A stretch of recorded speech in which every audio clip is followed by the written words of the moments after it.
Tulsa Riot, penghancuran properti warga kulit hitam paling parah sepanjang sejarah Amerika Serikat.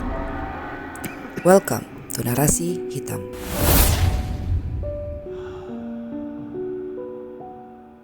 Black Wall Street adalah julukan yang diberikan kepada kota Greenwood di Tulsa, Oklahoma, Amerika Serikat.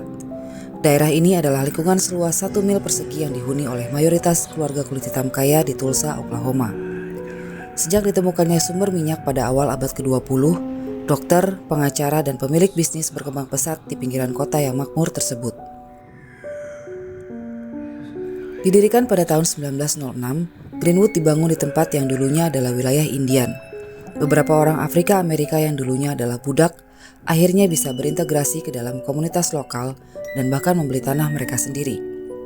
Pemilik tanah kulit hitam yang kaya, O.W. Gurley, adalah orang yang membeli 40 hektar tanah di Tulsa dan menamakannya sebagai Greenwood. Pembelian itu bukanlah untuk dirinya sendiri, melainkan untuk kepentingan bersama. Pasca pengelolaan tanah dimulai, Gurley segera mulai meminjamkan uang kepada orang kulit hitam lain yang ingin memulai bisnis di Greenwood. Tak lama setelah itu, Black Wall Street mulai berkembang menjadi kota bisnis di kalangan warga kulit hitam Amerika. Bagi orang-orang kulit putih yang rasis, tidak perlu waktu lama bagi mereka untuk menaruh perhatian kepada komunitas kulit hitam di Greenwood. Hanya dari melihat Greenwood berkembang sedemikian rupa saja, sudah cukup bagi mereka untuk termotivasi melakukan penghancuran ketika konflik pecah. Buah dari rasisme tersebut sedikit banyak akan tercermin dalam kasus pembantaian Tulsa.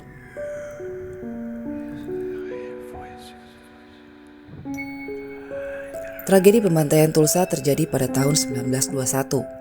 Insiden ini adalah pembantaian yang dipicu oleh satu kejadian di mana seorang pria kulit hitam berusia 19 tahun bernama Dick Rowland dituduh melakukan pelecehan seksual terhadap seorang wanita kulit putih berusia 17 tahun di dalam lift.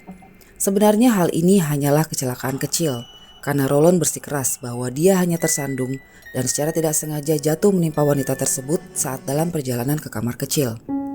Wanita yang bernama Sarah Page tersebut tidak mengajukan tuntutan, tetapi masyarakat sangat marah. Sebuah koran bahkan memuat berita dengan judul "Tangkap kulit hitam karena menyerang gadis di lift". Karena pemberitaan yang sangat provokatif tersebut, ratusan massa kulit putih berkumpul dalam upaya untuk menghukum mati Rowland. Tentu di sisi lain, orang-orang kulit hitam Greenwood tidak akan membiarkan hal itu terjadi. Berbekal senapan, 30 warga kulit hitam mendirikan barikade di luar kantor polisi tempat Rowland ditahan. Kala tembakan pertama dilepaskan, itulah tanda dari dimulainya pembantaian Tulsa.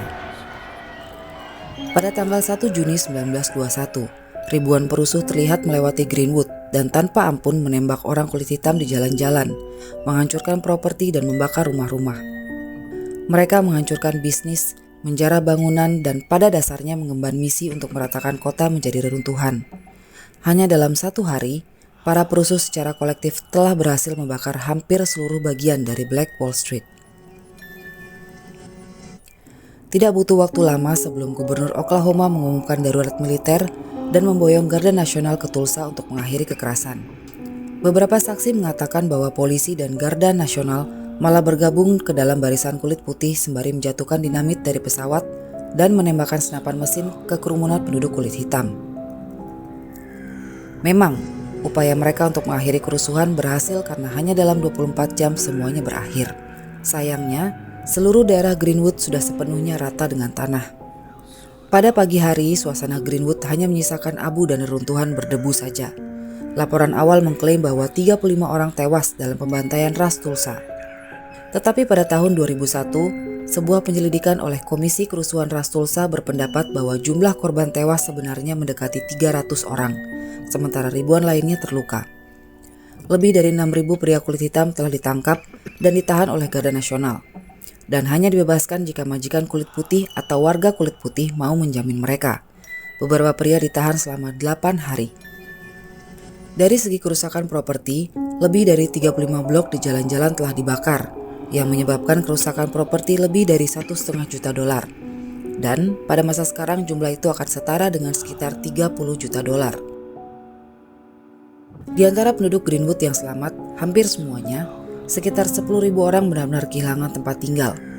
Dalam semalam, keluarga kulit hitam terkaya di Amerika beralih dari tinggal di pinggiran kota yang berkembang dan berpendidikan tinggi menjadi berkerumun di tenda palang merah yang sempit. Beberapa hari setelah pembantaian ras Tulsa terjadi, komunitas kulit hitam mencoba untuk memulai membangun Greenwood kembali. Namun, ribuan dari orang-orang ini terpaksa menghabiskan musim dingin pada tahun 1921 dan 1922 di tenda tipis yang sama, karena kerusakan kota sudah di luar nalar. Sekian waktu berlalu dan meskipun Greenwood akhirnya berhasil dibangun kembali, tempat itu tidak akan pernah sama lagi. Banyak orang yang tinggal di sana tidak akan pernah benar-benar pulih dari trauma atas tragedi pembantaian tersebut. Sementara itu, penyelidikan terhadap Dick Rowland dihentikan pada bulan September 1921. Sarah Page, wanita kulit putih dalam lift, tidak akan pernah muncul ke publik kembali meskipun pada awalnya dialah yang melaporkan atas pelecehan seksual tersebut.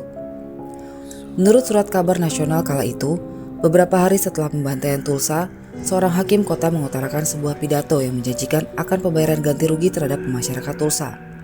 Sayangnya, itu hanyalah janji palsu yang tidak pernah terrealisasi hingga hari ini.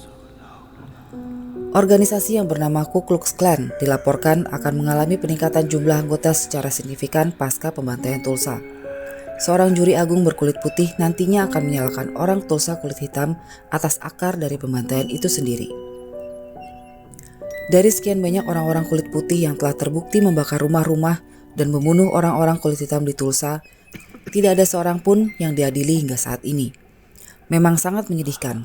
Namun, meskipun pembantaian Tulsa akan menjadi pembantaian terburuk dalam sejarah Oklahoma, segala macam catatan akan hampir terhapus dari ingatan nasional untuk selamanya. Untungnya pada tahun 1971, editor Impact Magazine Don Ross menerbitkan salah satu pengakuan pertama dari pembantaian tersebut. Tepat 50 tahun setelah tragedi itu terjadi, menurut catatan publik, Ross sering dianggap sebagai orang pertama yang membawa perhatian nasional ke tragedi sejarah yang terlupakan ini. Pada pergantian abad ke-21, 80 tahun setelah peristiwa itu terjadi, Komisi Kerusuhan Ras Tulsa akan mengeluarkan laporan dan menuntut kepada pemerintah agar para survivor dari tragedi tersebut dapat menerima ganti rugi. Namun, baik Pengadilan Distrik dan Mahkamah Agung Amerika Serikat menolak permintaan ini dengan mengatakan bahwa undang-undang pembatasan telah berakhir.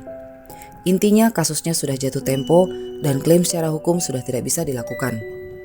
Meskipun para survivor tidak bisa menerima ganti rugi, organisasi sosial seperti Tulsa Historical Society mulai gencar berkegiatan untuk meningkatkan kesadaran masyarakat akan kasus tersebut. Yang mengejutkan, pembantaian ras Tulsa tidak menjadi bagian dari kurikulum sejarah Amerika Serikat sampai tahun 2000. Itulah mengapa anak-anak yang bersekolah sebelum tahun 2000 mungkin tidak akan pernah tahu akan bagian terkelam dari sejarah nasional mereka. Sejarah brutal rasis yang terjadi di Amerika Serikat ini sempat mau dihilangkan dari catatannya.